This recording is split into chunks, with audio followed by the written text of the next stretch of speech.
गांव वाले तो मना करत रहे ई जंगल वाला रास्ता से आने को। महज आधे घंटे में हमार घर आ जाए।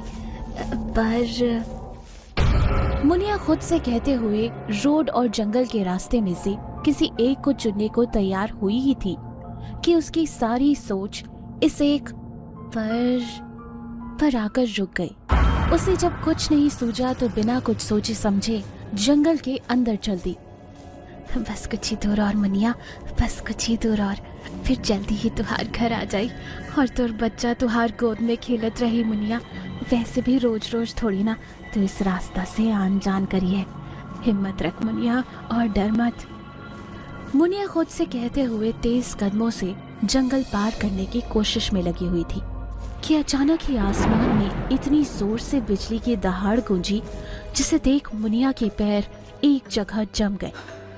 उसे उस बिजली की रोशनी में एक अनजान मर्द का अक्स दिखाई दिया था। इससे पहले कि मुनिया उस मर्द का चेहरा देख पाती, रोशनी ने फिर से रात की काली चादर ओढ़ ली। मुनिया इसे अपना वहम समझकर आगे बढ़ ही रही थी कि तभी उसे लगा कि अंधेरे में किसी ने उसका पल्लू खींचा। मुनिया तुरंत ही सहम सी गई। उसने कांपते हाथों से वापस अपना पल्लू पकड़ा तो महसूस हुआ कि वो किसी लकड़ी की ओट में जा फंसा है। मुनिया इसे अपनी नादानी समझकर लंबी सांसें लेने को हुई ही थी कि तभी किसी ने मुनिया को कमर से पकड़कर उसे जमीन पर पटक दिया। मुनिया पहले छुअन से ही जान गई थी कि ये किसी मर्द का हाथ है। अरे इतनी भी क्या जल्दी है, अभी तो पूरी रात बाकी है। अभी से घर जाकर क्या करेगी? मुनिया ने अंधेरे में किसी मर्द को कहते हुए सुना। उसकी बातों से ही उसके मन में पल रही हवस की बू आ रही थी। हम कहताई छोड़ दा हमका के, हम तो हर का बिगाड़त रही। देख हमका जाने दे, हमारा बच्चा घर पर भूखा है, उसका दूध पिलाने वाला कोई भी नहीं है। एक विधवा को नाश कर तो हर का मिली। हमको छोड़ दे, हम तो हर हाथ जोड़ रही। हमका मुनिया भी बोल ही रही थी कि तभी आसमान में एक सूर की बिजली चमकी और मुनिया ने खुद को ढेर सारे अनजान मर्दों से घिरा पाया जो किसी हवन कुंड में अपनी हवस की आहुति डालने को बेताब खड़े थे। मुनिया ये देखकर उसी वक्त बिलक बिलक कर रोने लगी। उसे लगा कि आज ये हवस के भूखे भेड़िए उसे नोच कर खा जाएंगे और शायद फिर कभी वो अपने बच्चों को नहीं देख पाएगी। कि तभी मौसम ने भी अपना कहर दिखाया। इतनी तेज बारिश होने लगी कि मानो जिस्म में छेद कर दे। बारिश ने मुनिया की सारी कोशिशों को नाकाम कर दिया था कि तभी अचानक उसे धीरे धीरे अपने बदन पर अजनबियों के हाथ महसूस होने लगे थे। हम कहती हूँ छोड़ दे हमरा के, वरना हम का आह्वान कर उसे बुला ली और वो तुम सबन के टुकड़े टुकड़े कर दे। किसकी बात कर रही है तू? यहाँ तुझे बचाने कोई नहीं आने वाला। आएगी और तुम सबन के एक झटके में मौत के घाट उतार दे। मुनिया की आंखों में एक उम्मीद चमक रही थी जिसके सहारे उसने सबको दूर रहने को भी कहा, पर हवस के अंधे लोगों ने मुनिया की एक न सुनी।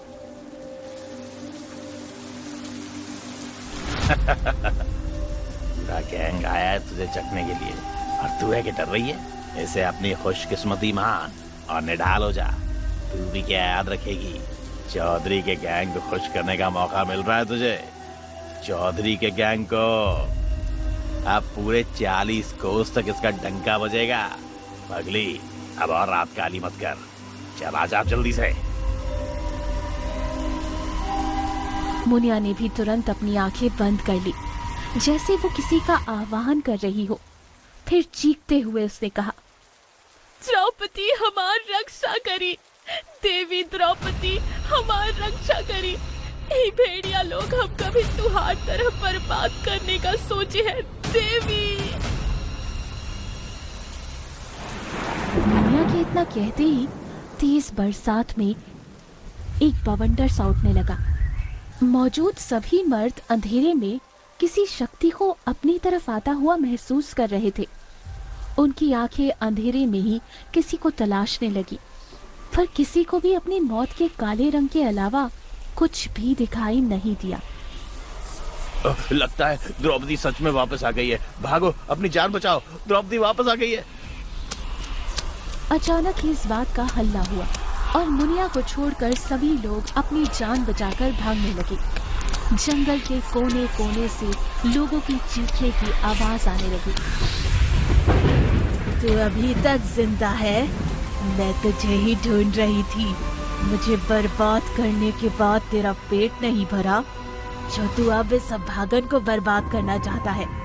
याद रख, मैं तेरे भी उतने ही टुकड़े करूंगी जितने तूने मेरे किए थे, बलवंत। बिजली की चमकती रोशनी में एक औरत, जिसके जिस्म पर कपड़े का रेशा तक नहीं था, वो किसी भूखी शेरनी की तरह पापियों का शिकार कर रही थी कि तभी मुनिया ने भी देखा कि एक निवस्त्र औरत हवा में एक आदमी को गर्दन से पकड़कर उससे बातें कर रही थी कि अचानक ही बादलों की गड़गड़ाहट गूंजी और मुनिया ने देखा कि उस निवस्त्र औरत ने अपने मुंह से शक्ति निकाल उस आदमी के टुकड़े टुकड़े कर दिए और उसका सिर मुनिया के कदमों में फेंक दिया। कटा हुआ सिर देख मुनिया सहम गई, क्योंकि उसकी आंखें अभी भी मुनिया के जिस्म को ही ताड़ रही थी। अभी कुछ देर पहले मुनिया जिन मर्दों की हंसी सुनकर डर रही थी, जिन मर्दों ने मुनिया के जिस्म को पाना चाहा था, मुनिया अब उन्हीं मर्दों की चीखें सुन चौंक पड़ी। वो एक पल में समझ गई कि निवस्त्र औरत कोई और नहीं बल्कि देवी द्रौपदी ही है। क्या पागल हो गए हो क्या?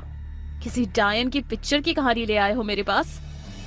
इसमें लिखा है कि इन 22 लोगों को किसी द्रौपदी नाम की एक निवस्त्र डायन ने मारा है, जो बेहद खूंखार है और जिसके बाल जमीन छूते हैं। What rubbish is this? अगर ये रिपोर्ट मैंने जज के सामने रखी ना, तो जज मुझे ही अंदर डाल देगा। मुनिया का लिखा बयान जब मैंने पढ़ा तो मुझे बहुत गुस्सा आया। मैं जानती थी कि ये काम किसी एक शख्स का हो ही नहीं सकता और एक लड़की का तो बिल्कुल भी नहीं, पर एक रात में 22 लोगों को इतनी बेरहमी से कत्ल कर देना, ये भी कोई मजाक नहीं था। इन सवालों से जूझते हुए मैंने हवलदार को फटकारते हुए कहा, आखिर ये मुनिया कौन है? हवलदार ने मुझे एक 17 साल की लड़की की ओर इशारा करते हुए कहा, वो रही मैडम, वही मुनिया है, विधवा है। नहीं मैडम जी, इन सबन के देवी द्रौपदी ही मारी है। हम उन्हीं को देखे थे कल।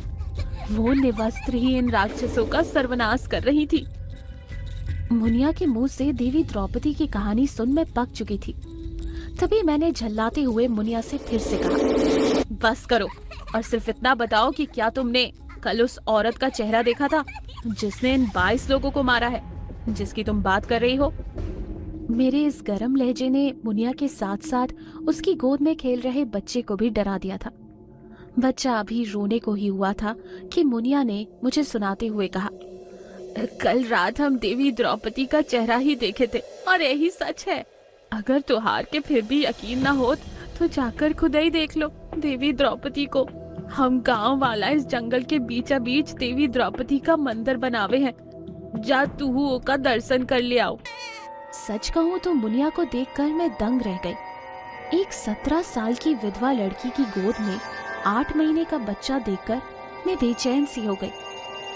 तुम तो खुद एक बच्ची हो, फिर भला तुम कैसे अपने बच्चे को संभालती होगी?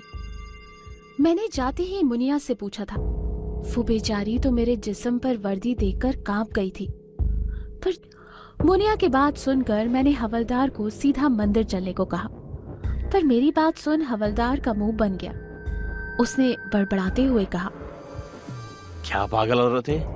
अभी रात को 22 लोगों की मौत हुई है जंगल में, अभी फिर रात होने वाली है और इसे मंदिर जाना है? अच्छा हुआ इसके पति ने इसे छोड़ दिया, ऐसी पागल औरत के साथ रहेगा भी कौन? हवलदार की बातें मैंने साफ साफ सुनी थी। दरअसल उसमें मेरे पापा में और मेरे पति में ज्यादा फर्क नहीं था, सब मेरे बारे में यही सोच रखते थे, पर मेरे बदन पर डीएसपी की वर्दी देख हवलदार की एक न चली और गाड़ी को रफ्तार देता हुआ वो मुझे मंदिर की ओर ले जाने लगा। शाम से अब रात हो चुकी थी। गाड़ी अभी कुछ दूर ही गई थी कि एक गोली ने सब कुछ शांत कर दिया, गाड़ी को भी, क्योंकि किसी ने हवलदार को गोली मार दी थी। चलो रे, निकालो उस डीएसपी को गाड़ी से बाहर, बढ़िया इंसाफ करने। ये कहते हुए कुछ लोगों ने मेरी गाड़ी को घेर लिया था। मेरे जिस्म के हर हिस्से पर बंदूक तनी हुई थी।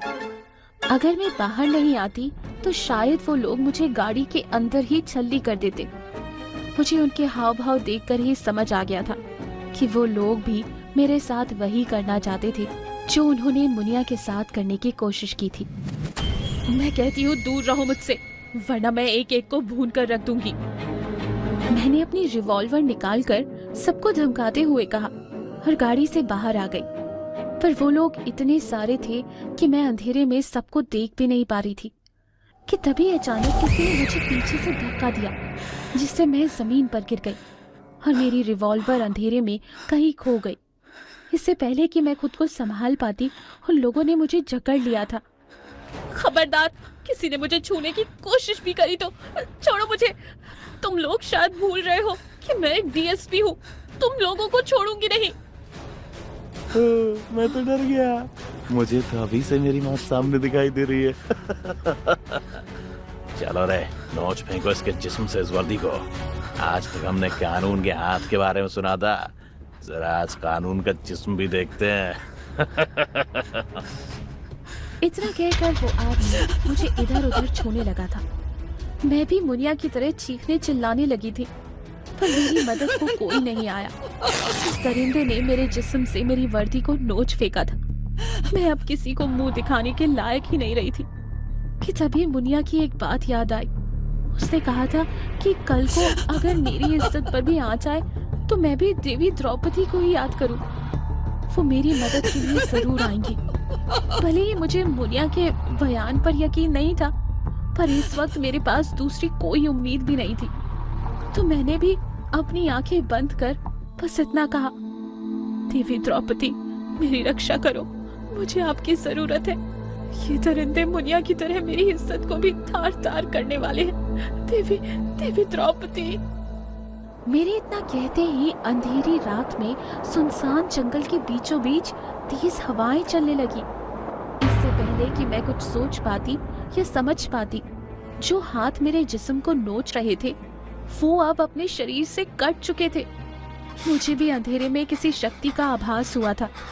बहुत कोशिश करने पर भी बस मैं इतना देख पाई थी कि एक निवस्त्र औरत उन मर्दों का संहार कर रही थी, उसके जिस्म के टुकड़े टुकड़े कर रही थी।